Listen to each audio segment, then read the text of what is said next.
i-backline yethu ndive kahle bahlali ayifunctioni i-backline yethu ibhola iqhubha iJesse Kriel ku-wings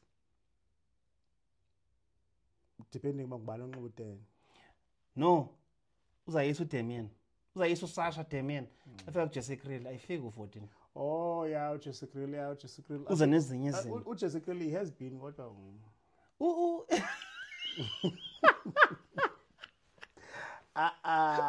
my father was rich. My father was rich. No. I'm a trust fund baby. No. Because umsekelo akho special uJesse Kriel ayenzileyo namhlanje ibingenokwenziwa ngulanduka ulandukela nani Ethan Hook. Ethan Hook ngengcono ugqithi. Sikhula sesikweni sukele yini.